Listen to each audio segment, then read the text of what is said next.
Advocate Askar, ചാരക്കേസ് കെട്ടിച്ചമച്ചതാണെന്നാണ് CBI കണ്ടെത്തിയിരിക്കുന്നത്.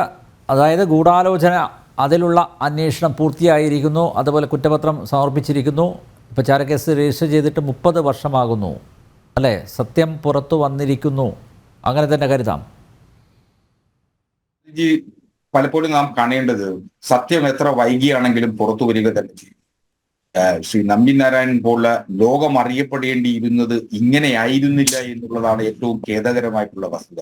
അദ്ദേഹത്തെ ലോകം അറിയേണ്ടിയിരുന്നത് ലോകത്താകമാനമുള്ള ശാസ്ത്രജ്ഞന്മാരുടെ തലയെടുപ്പോടെ നിൽക്കേണ്ടിയിരുന്ന ഒരു മനുഷ്യനെ ഒരു ചാരനാക്കി തല്ലിക്കൊല്ലുന്ന അവസ്ഥയിലേക്ക് എത്തിച്ച പോലീസ് ഉദ്യോഗസ്ഥർക്കെതിരെയാണ് ഇപ്പോൾ നടപടി വന്നിട്ടുള്ളത്.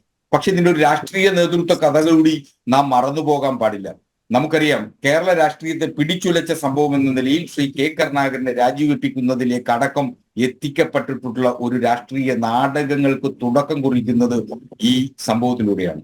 ഒരു മാധ്യമം, കേരളത്തിലെ പ്രമുഖമായ ഒരു മാധ്യമം കൊടുത്ത വാർത്തയെ തുടർന്നാണ് ഇത് കേരളം ചർച്ച ചെയ്യാൻ തുടങ്ങിയത്. നിങ്ങൾ ആരും ആ മാധ്യമത്തിനെതിരെ വിരൽ ചൂണ്ടുന്നില്ല.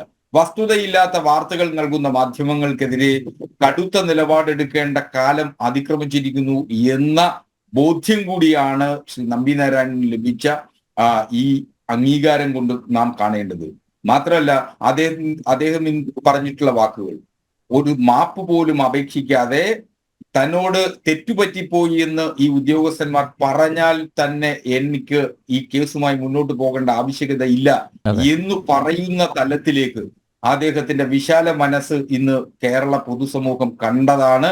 അത് കേരളത്തിന്റെ കൂടി വേദനയും നൊമ്പരവുമായി ഇപ്പോൾ നിലനിൽക്കുന്നു എന്നുള്ളതാണ്.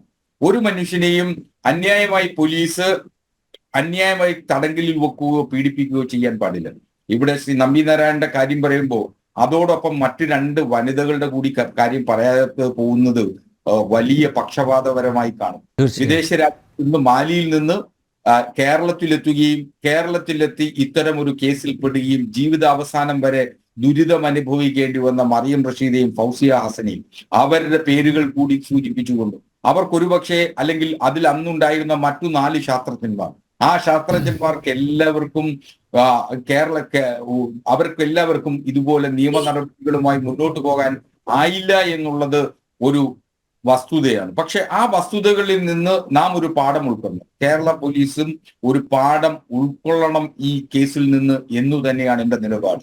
ഒരു മനുഷ്യനെയും, അത് എത്ര വലിയവനാണെങ്കിലും എത്ര ചെറിയവനാണെങ്കിലും, ഒരു മനുഷ്യനെയും ഒരു തരത്തിലും ഇത്തരം അന്യായ തടങ്കലിലേക്കും അനധികൃതമായി മലീഷ്യസ് പ്രോസിക്യൂഷനിലേക്കും ചെയ്യുന്നതിനാവശ്യമായിട്ടുള്ള നടപടി പോലീസിന്റെ ഭാഗത്തുനിന്നുണ്ടാവാൻ പാടില്ല.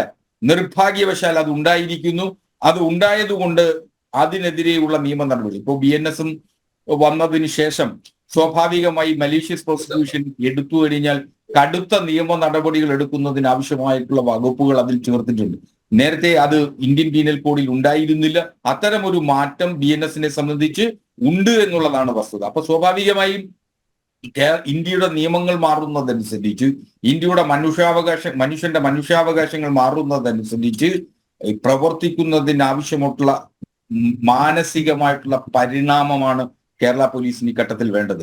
ഇതൊരു വലിയ ചൂണ്ടുപലകയാണ്. പ്രമുഖരായിട്ടുള്ള 3 കേരള പോലീസിലെ ഉദ്യോഗസ്ഥന്മാർ കഴിവും പ്രാപ്തിയും തെളിയിച്ചു എന്ന് ലോകമാകമാനം ആദരിക്കപ്പെട്ട 3 പോലീസ് ഉദ്യോഗസ്ഥന്മാരുടെ മുഖംമൂടിയാണ് ഇന്ന് അഴിഞ്ഞു വീണിരിക്കുന്നത് എന്ന വസ്തുത നാം മനസ്സിലാക്കണം.